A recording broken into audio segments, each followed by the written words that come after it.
Kenya, our institutions are under trial. There's no single institution that is not under trial in Kenya.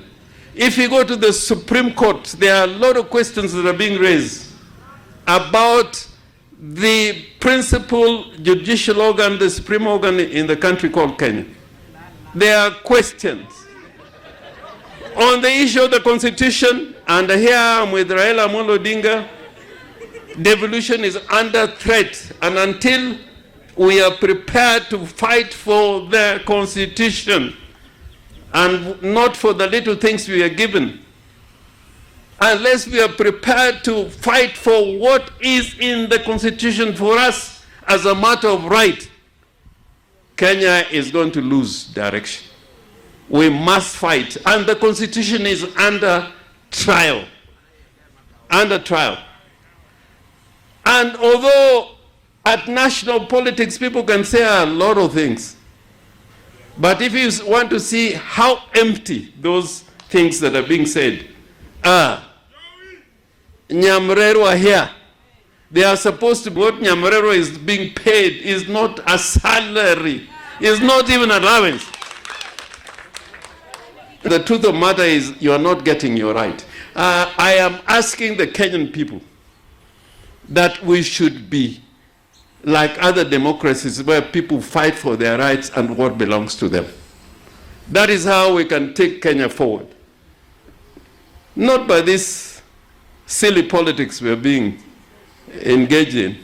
Now, even in the political field now, 60 years, Kenya is a republic. And the only strategy we can think about winning elections at the national level is to form ethnic coalitions. Tribal coalitions. Tribal coalitions. That is not going to help. It's not going to help.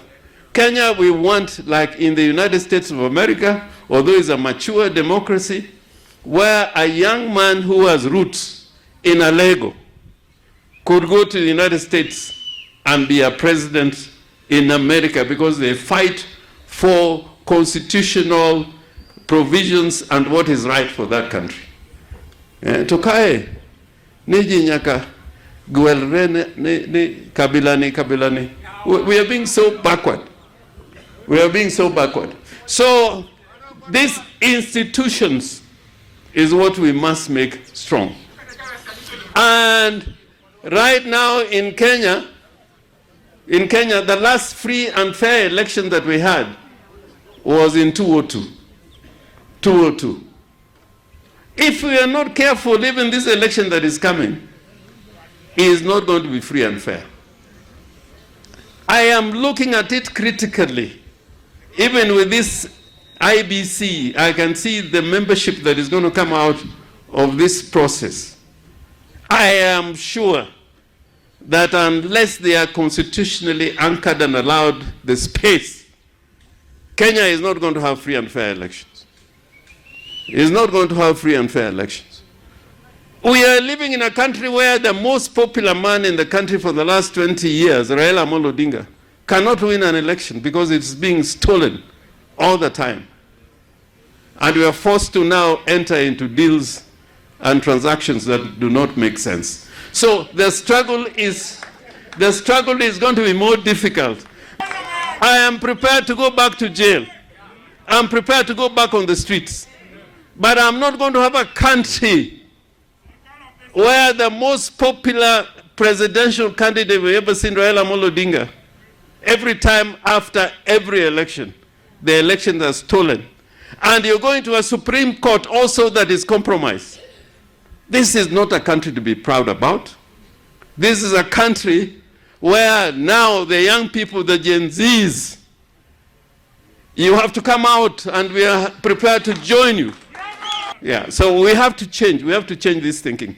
And I'm telling the people of the Republic of Kenya, from Sigomre today, things are not right in Kenya.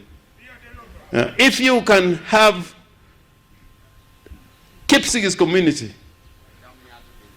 in Narok being killed over land, and they have a government that they elected. It's because, the rights of the people are not being represented. People are crying all over. And it is now for us to tell the country we are not prepared to go back to where we were, where Jaramogi, Oginga Odinga, and Achieng' Oneko were being detained. J.M. Kariki were being detained. Where people in the church, like Okulu, were being persecuted. This is the time to wake up and think about this republic called Kenya. The government of the Republic of Kenya must listen to the people. Must listen to the people. I am saying that this country, and it is important for this to go on record, we are a free nation of free citizens. Those who live in Kenya, not just citizens, have rights, basic rights, under the Constitution. And when they require service, it's not a privilege, it's a matter of right. So we must build a nation based on the Constitution. We elected to have a constitutional democracy. We did not elect a tyrant, we did not elect a monarch, we did not elect a queen, we didn't elect a king. We elected servants to serve the people. The most important office in a republic, in a constitutional democracy, is not the courts, is not parliament, is not the president. The most important office in a constitutional democracy is the free citizen. Individual citizens who cast their votes. That is the most important office in a constitutional democracy. And if we don't get it right, this country will become a different country. And I'm saying it with all the energy that I can command. And I can repeat it anywhere in the Republic. We have lived to see people who have fought for this nation, who have been killed for standing for what is right in this nation. And we cannot have a situation where things are going back to the old order, where we are worshiping leaders. We cannot worship leaders anymore. This is the time for leaders to be responsible and accountable to citizens, wananchi of the Republic of Kenya. And this constitution wanted us to have a democracy based on merit. If you read the constitution, the idea of leadership based on meritocracy is fundamental. But now we are beginning to see even political parties are going into ethnic formations, coalitions which are basically ethnic. That would not be right.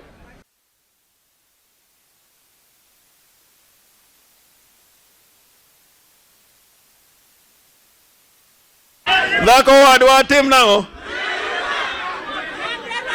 anginyira na awon kodwa na anginyira awon